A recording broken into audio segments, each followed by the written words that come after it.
أعوذ بالله من الشيطان الرجيم. بسم الله الرحمن الرحيم. اللهم صل على محمد وعلى آل محمد كما صليت على إبراهيم وعلى آل إبراهيم إنك حميد مجيد. اللهم بارك على محمد وعلى آل محمد كما باركت على إبراهيم وعلى آل إبراهيم إنك حميد مجيد. رب اشرح لي صدري ويسر لي أمري واحلل عقدة من لساني يفقهوا قولي. السلام علیکم ورحمۃ اللہ وبرکاتہ. آپ دیکھ رہے ہیں sign dot seven YouTube channel. اس چینل کے ذریعے آپ قرآن پاک کا ترجمہ اور تفسیر سیکھ سکتے ہیں. آج ہم سورہ بقرہ کی آیت نمبر 173 تا 176 کا ترجمہ اور تفسیر پڑھیں گے. بسم اللہ الرحمن الرحیم. شروع کرتی ہوں اللہ کے نام سے جو بڑا مہربان نہایت رحم والا ہے. انما حرم علیکم المیتۃ والدم ولحم الخنزیر وما اہل به لغیر اللہ ومن اضطر غیر باغ ولا عاد فلا اثم علیہ ان اللہ غفور رحیم. تم پر مردہ اور بہا ہوا خون اور سور کا گوشت اور ہر وہ چیز جس پر اللہ کے سوا دوسروں کا نام پکارا گیا ہو حرام ہے. پھر جو مجبور ہو جائے اور وہ حد سے بڑھنے والا اور زیادتی کرنے والا نہ ہو اس پر ان کے کھانے میں کوئی گناہ نہیں. اللہ تعالی بخشش کرنے والا مہربان ہے. ان الذين يكتمون ما انزل الله من الكتاب ويشترون به ثمنا قليلا اولئك ما يأكلون في بطونهم إلا النار ولا يكلمهم الله يوم القيامة ولا يزكيهم ولهم عذاب أليم. بے شک جو لوگ اللہ تعالیٰ کی اتاری ہوئی کتاب چھپاتے ہیں اور اسے تھوڑی تھوڑی سی قیمت پر بیچتے ہیں یقین مانو کہ یہ اپنے پیٹ میں آگ بھر رہے ہیں. قیامت کے دن اللہ تعالیٰ ان سے بات بھی نہ کرے گا نہ انہیں پاک کرے گا بلکہ ان کے لیے دردناک عذاب ہے. أولئك الذين اشتروا الضلالة بالهدى والعذاب بالمغفرة فما أصبرهم على النار. یہ وہ لوگ ہیں جنہوں نے گمراہی کو ہدایت کے بدلے اور عذاب کو مغفرت کے بدلے خرید لیا ہے. یہ لوگ آگ کا عذاب کتنا برداشت کرنے والے ہیں. ذلك بأن الله نزل الكتاب بالحق وإن الذين اختلفوا في الكتاب لفي شقاق بعيد. ان عذابوں کا باعث یہی ہے کہ اللہ تعالیٰ نے سچی کتاب اتاری اور اس کتاب میں اختلاف کرنے والے یقیناً دور کے خلاف میں ہیں. صدق اللہ العظیم. اب ہم آیت نمبر 173 تا 176 کی تفسیر پڑھیں گے. اس آیت میں 4 حرام کردہ چیزوں کا ذکر ہے لیکن اسے کلمہ حصر انما کے ساتھ بیان کیا گیا ہے جس سے ذہن میں یہ شبیہہ پیدا ہوتا ہے کہ حرام صرف یہی 4 چیزیں ہیں جبکہ ان کے علاوہ بھی کئی حرام چیزیں ہیں. اس لیے اول تو یہ سمجھ لینا چاہیے کہ یہ حصر ایک خاص سیاق میں آیا ہے یعنی مشرکین کے اس فعل کے ضمن میں کہ وہ حلال جانوروں کو بھی حرام قرار دے لیتے تھے. اللہ تعالیٰ نے فرمایا کہ وہ حرام نہیں، حرام تو صرف یہ ہیں.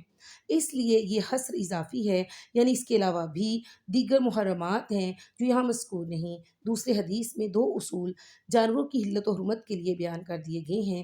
وہ آیت کی صحیح تفسیر کے طور پر سامنے رہنے چاہیے. درندوں میں ذو ناب وہ درندہ جو کچلیوں سے شکار کرے اور پرندوں میں ذو مخلب جو پنجے سے شکار کرے حرام ہیں. تیسرے جن جانوروں کی حرمت حدیث سے ثابت ہے مثلا گدھا کتا وغیرہ وہ بھی حرام ہیں، جس سے اس بات کی طرف اشارہ نکلتا ہے کہ حدیث بھی قرآن کریم کی طرح دین کا ماخذ اور دین میں حجت ہے اور دین دونوں کے ماننے سے مکمل ہوتا ہے نہ کہ حدیث کو نظر انداز کر کے صرف قرآن سے. مردہ سے مراد ہر وہ حلال جانور ہے جو بغیر ذبح کیے طبعی طور پر یا کسی حادثے سے جس کی تفصیل سورہ المائدہ میں ہے مر گیا ہو یا شرعی طریقے کے خلاف اسے ذبح کیا گیا ہو مثلا گلا گھونٹ دیا جائے یا پتھر اور لکڑی وغیرہ سے مارا جائے یا جس طرح آج کل مشینی ذبح کا طریقہ ہے جس میں جھٹکے سے مارا جاتا ہے. البتہ حدیث میں 2 مردار جانور حلال قرار دیے گئے ہیں، ایک مچھلی دوسری ٹڈی، وہ اس حکم میتہ سے مستثنیٰ ہیں. خون سے مراد دم مسفوح ہے یعنی ذبح کے وقت جو خون نکلتا ہے اور بہتا ہے. گوشت کے ساتھ جو خون لگا رہ جاتا ہے وہ حلال ہے. یہاں بھی دو خون حدیث کی روح سے حلال ہیں، کلیجی اور تلی۔ خنزیر یعنی سور کا گوشت یہ بغیرتی میں بدترین جانور ہے، اللہ تعالیٰ نے اسے حرام قرار دیا ہے۔ وما اہلا، وہ جانور یا کوئی چیز جسے غیر اللہ کے نام پر پکارا جائے، اس سے مراد وہ جانور ہیں جو غیر اللہ کے نام پر ذبح کیے جائیں، جیسے مشرکین عرب لات و عزا وغیرہ کے ناموں پر ذبح کرتے تھے، یا آگ کے نام پر جیسے مجوسی کرتے تھے۔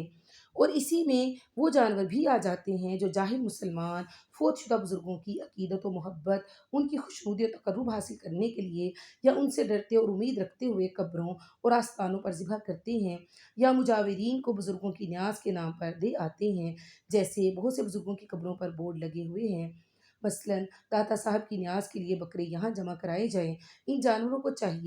ذبح ان جانوروں کو چاہے ذبح کے وقت اللہ ہی کا نام لے کر ذبح کیا جائے تو بھی یہ حرام ہی ہوں گے، کیونکہ اس سے مقصود رضائے الہی نہیں بلکہ رضائے اہل قبور ہے، اس لیے یہ حرام قرار دیے جائیں گے کیونکہ یہ شرک ہے۔ اسی طریقے سے جانوروں کے علاوہ جو اشیاء بھی غیر اللہ کے نام پر نظر نیاز اور چڑھاوے کی ہوں گی، حرام ہوں گی، جیسے قبروں پر لے جا کر یا وہاں سے خرید کر قبور کے ارد گرد فقراء، مساکین یا دیگوں اور لنگروں کی مٹھائی، اور اسی طرح سے پیسوں وغیرہ کی تقسیم، یا وہاں صندوقچی میں نذر و نیاز کے پیسے ڈالنا، یا اس کے موقع پر وہاں دودھ پہنچانا، یہ سب کام حرام اور ناجائز ہیں، کیونکہ یہ سب غیر اللہ کی نذر و نیاز کی صورت میں ہیں۔ اور نظر بھی نماز روزہ وغیرہ عبادات کی طرح ایک عبادت ہے، اور عبادت کی ہر قسم صرف اور صرف اللہ تعالیٰ کے مخصوص ہے، چنانچہ ہم نے جو بھی نذر و نیاز کرنی ہے، جو بھی ہم نے راہ خدا میں دینا ہے، وہ ہمیں صرف اور صرف رضائے الہی کے لیے تقسیم کرنا چاہیے۔ حدیث نبی صلی اللہ علیہ وآلہ وسلم ہے، جس نے غیر اللہ کے نام پر جانور ذبح کیا وہ ملعون ہے۔ تفسیر عزیزی میں باحوالہ ہے، تفسیر نشاپوری ہے، علماء کا اس بات پر اجماع ہے کہ اگر کسی مسلمان نے کوئی جانور غیر اللہ کا تقرب حاصل کرنے کی نیت سے ذبح کیا تو وہ مرتد ہو جائے گا، اور اس کا ذبیحہ ایک مرتد کا ذبیحہ ہوگا۔ چنانچہ ہم نے ان آیات کی روشنی میں یہ سیکھا ہے کہ ہم نے جو بھی چیز قربان کرنی ہے یا جو بھی نذر و نیاز کرنی ہے وہ صرف اور صرف رضائے الہی کی خاطر کرنی چاہیے، نہ کہ بزرگوں کی عقیدت اور محبت حاصل کرنے کے لیے۔ اللہ تبارک و تعالیٰ کی ذات ہمیں قرآن پاک میں بتائے گئے احکامات کی روشنی میں اپنی زندگیاں گزارنے کی توفیق عطا فرمائے۔ آمین ثم آمین یا رب العالمین برحمتک یا ارحم الراحمین۔ اس درس کو ثواب جاریہ سمجھ کر لائک، شیئر اور کمنٹ ضرور کیجیے گا۔ السلام علیکم ورحمۃ اللہ وبرکاتہ۔